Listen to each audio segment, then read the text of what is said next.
আমরা চিকেনের যত রকম রান্নাই খাই না কেন, ছোটবেলা থেকে মা ঠাকুমাদের হাতে ধামসা আলু দিয়ে চিকেনের পাতলা ঝোলটার প্রতি ভালোবাসা বোধহয় সব বাঙালিদের মধ্যেই থাকে। মাংসের এই পাতলা ঝোল ভাত বা রুটির সঙ্গেও যেমন খেতে ভালো লাগে, তেমনই আপনারা এটাকে স্যুপ হিসাবেও খেতে পারেন। আর আজকে এই ঝোলটা বানাবো প্রেসার কুকারে। যেমন সুস্বাদু হয় তেমন তাড়াতাড়ি হয়েও যায়। প্রথমেই কুকারের মধ্যে নিয়ে নিলাম 2 থেকে 3 চা চামচ সর্ষের তেল। কুকারটা একটু চ্যাপ্টা মতো হলেই ভালো হয়। লম্বা যে কুকারগুলো হয় তাতে কিন্তু মাংসটা ভালো মতো ভাজা যায় না। তো এরকম একটা চ্যাপ্টা কুকার থাকলে বেশি ভালো হয়।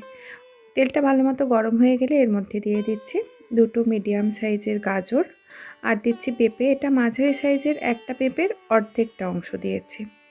আর দিচ্ছি একেবারে নতুন আলু উঠে গেছে, তো সেই নতুন আলু বেশ বড় বড় করে টুকরো করে দিচ্ছি।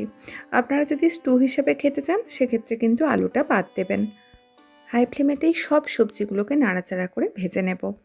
প্রথমের দিকে দেখবেন সবজিগুলোর থেকে অল্প একটু জল বেরোবে, সেই জলটা একেবারে শুকিয়ে যখন সবজিগুলোর ওপরে হালকা এরকম একটা ভাজার কালার চলে আসবে, তখন সবজিগুলোকে তুলে নিচ্ছি। দেখতেই পেয়েছেন একদম অল্প তেলে করেছি, তাই বেশি তেলে ভাজলে যেমন সোনালি সুন্দর রঙটা আসে সেটা তো আসবে না, কিন্তু সবজির যে কাঁচা গন্ধটা সেটা চলে গিয়ে একটা বেশ ভাজার গন্ধ চলে আসে। এবারে ওই কুকারের মধ্যেই দিয়ে দিলাম আরও কিছুটা পরিমাণ সর্ষের তেল। পরিমাপ হিসাবে ধরলে এই তেলটা 2 থেকে 3 টেবিল স্পুনের মতো হবে। তেলটা ভালো মতো গরম হয়ে গেছে, এর মধ্যে দিয়ে দিয়েছি 1 চা চামচ গোটা জিরে, আর দিয়ে দিচ্ছি 3টে মিডিয়াম সাইজের পেঁয়াজ। এই ঝোলটায় কিন্তু মশলা বা তেল খুবই কম লাগে, কিন্তু খেতে খুবই সুস্বাদু হয়। পেঁয়াজটা যখন এরকম ভাজা হয়ে হালকা লালচে রঙটা চলে আসবে, এবারে দেব এর মধ্যে অন্যান্য মশলাগুলো। এর মধ্যে দিয়ে দিলাম 2 চা চামচ আদা রসুন বাটা। গ্যাসের ফ্লেমটা এই মুহূর্তে মিডিয়ামে করে দিয়েছি। মিডিয়াম ফ্লেমে আদা রসুনটাকে পেঁয়াজের সঙ্গে অল্প একটু ভেজে নেব। যদি দেখেন মিডিয়াম ফ্লেমে মশলাটা খুব বেশি নিচের দিকে লেগে যাচ্ছে, তাহলে কিন্তু ফ্লেমটা আরেকটু কমিয়ে নিতে হবে। তো 2-3 মিনিটের মতো আমি মশলাটা একটু নাড়াচাড়া করে নিয়েছি। এবারে দিয়ে দিচ্ছি জল ঝরিয়ে রাখা 700 গ্রাম মুরগির মাংস।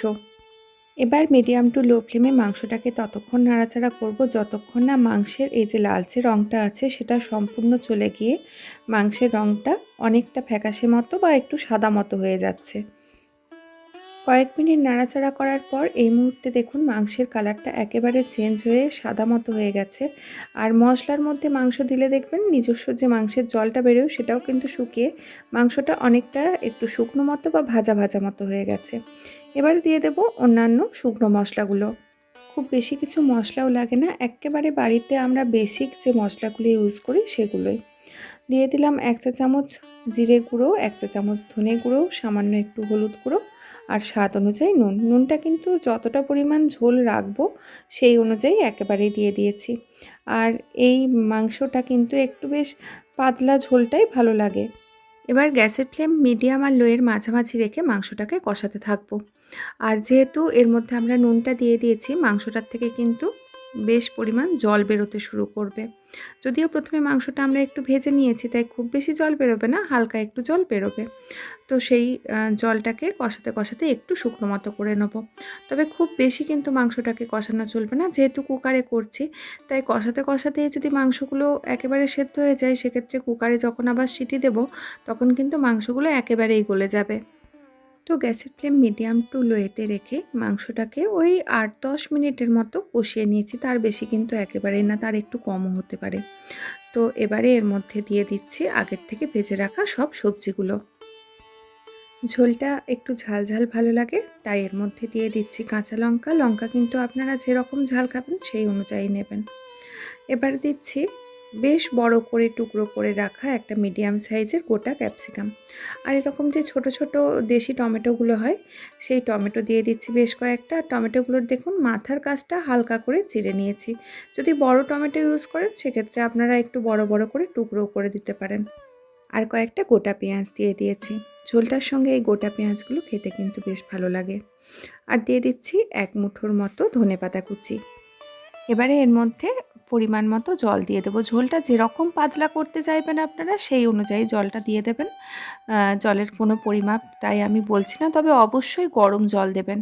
এই ঝোলটায় গরম জল দিলেই কিন্তু টেস্টটা সবথেকে ভালো আসে। এখন হালকা হাতে সব কিছু একটু ভালো করে মিশিয়ে নিচ্ছি। গ্যাসের ফ্লেম অলরেডি কিন্তু হাইতে করে দিয়েছি।